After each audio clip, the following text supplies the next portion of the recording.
I'm Tony Grassa from Ravenswood Technology Group, and today we're going to be talking about staying in sync and keeping your clock synchronized in your Active Directory environment. Let's talk about the real world case of Clifford Stoll. Clifford worked at Berkeley in the 1980s as an astronomer and also worked to manage the computer labs there. At the time, computer resources had to be paid for, and they were billed by the minute.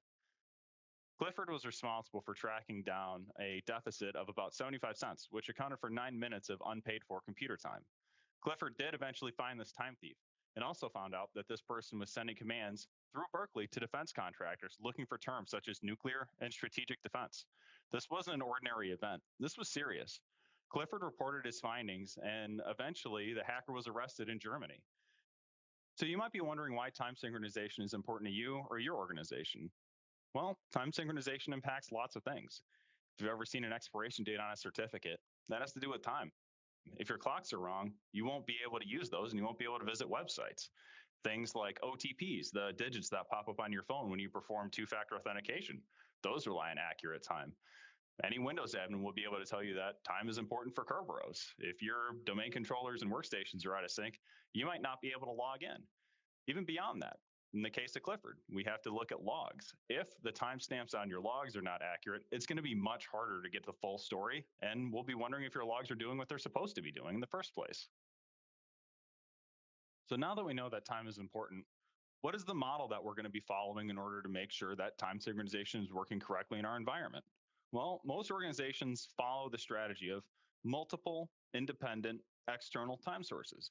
You want to find time sources that are provided by large corporations or governments that you can use to act as the source of truth for your environment. Then you'll have one primary time server within your environment that acts as the source of truth internally. Then all of your other clients will synchronize time from that, ensuring that everything in your organization is following the same time. There are multiple time protocols leveraged in order to help computers determine where they should be syncing their time from. Most commonly is NTP, or Network Time Protocol. Windows has a specific version of this called NT5DS, which is essentially a fancy version of NTP that allows clients to automatically determine who they should be talking to in order to configure their time. Specifically in a Windows environment, we want to configure our primary domain controller emulator, or the domain controller holding our PDCE FSMO role, to synchronize time externally. This should be the only device in your entire organization that reaches out to an external source to determine its time. From there, your domain controllers should all sync with the domain controller holding the PDCE role. This ensures that your domain controllers are only one hop away from the device that's gathering truth externally. From there, the rest of your clients will be able to synchronize with your domain controllers, evening the load and creating a web of time distribution. I'd recommend using NT5DS in almost every situation involving Windows devices. When you have this properly configured, you won't need to worry about creating individual relationships or NTP servers. When we talked about time syncing externally to the primary domain controller emulator to the rest of your DCs to your clients, as long as all of them, except for the PDCE, are configured for NT5DS, all of that will happen automatically. And this removes a heavy burden from the busy sysadmin. Now, you'll notice I said everything but the PDCE.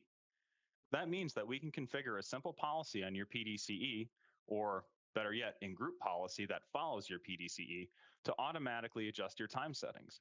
With this configured, no matter how many times you transfer your FSMO roles, as long as your group policy is intact, you should not have to manually touch time configuration in your environment ever, unless there's a problem. If you're interested in a step-by-step configuration, check out my blog on ravenswoodtechnology.com. Time configuration troubleshooting doesn't have to be hard. There are a couple things that you should look for right away. Are you having trouble managing time on a guest VM? Check your host settings. Most hypervisors have time configuration settings that push time automatically to the clients without them having to do anything, which can be useful in some cases, can make troubleshooting difficult. So definitely take a look at that first to make sure your guests are not gathering time from their host. Is your machine falling back to CMOS time for some reason? In the vast majority of cases, this is simply due to an NTP misconfiguration. And if we're following the strategy of leveraging NT5DS, that means instead of doing any specific complex troubleshooting, you can simply use the W32 time settings to automatically remove and reapply your NT5DS settings. With this, don't worry about troubleshooting. Just wipe it and it'll fall right back into place where it should. And that's it for today for time synchronization. For more advice, content, and videos like this, make sure to subscribe to Ravenswood Technology Group's email, LinkedIn, and YouTube channel.